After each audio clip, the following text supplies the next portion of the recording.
Bienvenue à la réflexion du jour ou Daily Reflection.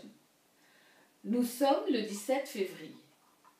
Aujourd'hui, nous allons réfléchir sur le passage de Matthieu chapitre 6, versets 1 à 6 et 16 à 18. Au centre de l'attention.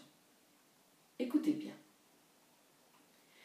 Ce que vous faites pour devenir des justes, évitez de l'accomplir devant les hommes pour vous faire remarquer. Sinon, il n'y a pas de récompense pour vous auprès de votre Père qui est aux cieux. Ainsi, quand tu fais l'aumône, ne fais pas sonner la trompette devant toi, comme les hypocrites qui se donnent en spectacle dans les synagogues et dans les rues pour obtenir la gloire qui vient des hommes. Amen, je vous le déclare. Ceux-là ont reçu leur récompense. Mais toi, quand tu fais l'aumône, que ta main gauche ignore ce que fait ta main droite, afin que ton aumône reste dans le secret. Ton Père qui voit dans le secret te le rendra. Et quand vous priez, ne soyez pas comme les hypocrites. Ils aiment à se tenir debout dans les synagogues et au carrefour pour bien se montrer aux hommes quand ils prient. Amen, je vous le déclare, ceux-là ont reçu leur récompense. Mais toi, quand tu pries, retire-toi dans ta pièce la plus retirée, ferme la porte et prie ton Père qui est présent dans le secret. Ton Père qui voit dans le secret te le rendra. Et quand vous jeûnez, ne prenez pas un air abattu comme les hypocrites. Ils prennent une mine défaite pour bien montrer aux hommes qu'ils jeûnent. Amen, je vous le déclare, ceux-là ont reçu leur récompense. Mais toi, quand tu jeûnes, parfume-toi la tête et lave-toi le visage. Ainsi, ton jeûne ne sera pas connu des hommes, mais seulement de ton Père qui est présent au plus secret. Ton Père, qui voit au plus secret, te le rendra. Parole du Seigneur. Le mot hypocrite apparaît plus d'une douzaine de fois dans l'évangile de Matthieu, ce qui devrait illustrer à quel point ce péché particulier préoccupait Jésus. Par conséquent, il devrait également nous préoccuper, surtout maintenant que nous commençons les pratiques de carême, de prière, de jeûne et d'aumône. Ces pratiques peuvent ressortir l'hypocrisie qui est en nous. Jésus dit que nous devrions tout faire en secret, mais étant donné que la plupart des églises demandent à leurs membres de faire ces choses, comment peut-on les garder en secret? Jésus doit sûrement vouloir dire autre chose lorsqu'il parle de faire des choses en secret.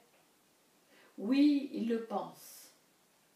Il dit « Ne faites pas ces choses pour être vus. » C'est une question d'intention, c'est tout. La plupart des acteurs agissent pour être vus. Ils aiment jouer devant un public et se réjouissent des applaudissements et de la flatterie qui s'ensuit. Ils adorent leur statut de célébrité et tous les avantages qui en découlent. Maintenant, la plupart d'entre nous, soyons honnêtes, aimeraient aussi être au centre de l'attention, être admirés et appréciés par les autres, n'est-ce pas? Cependant, comme nous ne pouvons pas être des stars de cinéma, de football ou autre, nous sommes obligés d'utiliser des moyens qui sont à notre disposition. Spirituellement, ce sont les trois choses que beaucoup d'entre nous commenceront à faire aujourd'hui.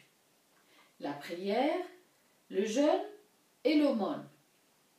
Nous pouvons les faire pour que les gens fassent nos éloges. C'est ce que dit Jésus. Ne faites pas ça. Faites-le pour une seule raison. Pour plaire à Dieu. Si nous pouvons seulement garder ce conseil à l'esprit, que notre seule motivation devrait être de plaire à Dieu, alors nous ne pourrons pas nous tromper.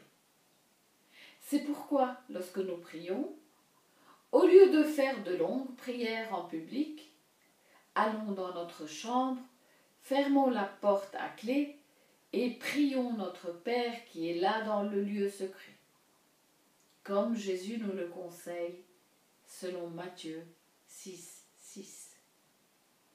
Lorsque nous faisons l'aumône, faisons-la le plus discrètement possible et avec joie, comme Paul nous y invite, car Dieu aime celui qui donne avec joie.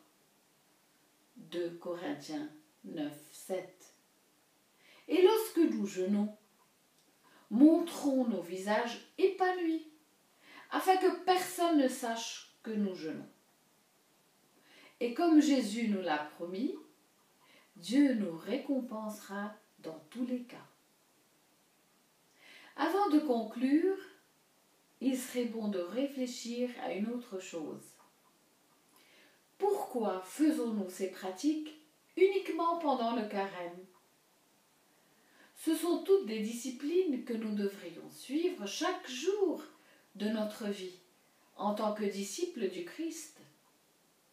Par conséquent, en respectant ces pratiques pendant cette période, que cela devienne une habitude que nous ne cesserons pas une fois le carême terminé, mais que nous continuerons jusqu'à la fin de notre vie. Des études montrent qu'il faut 40 jours pour acquérir une certaine habitude. Donc, une fois qu'on l'a prise, il ne faut pas la rompre. Qu'est-ce que vous en pensez? Alors, éteignons les projecteurs braqués sur notre vie et profitons de cette période bénie qui est le carême. Amen.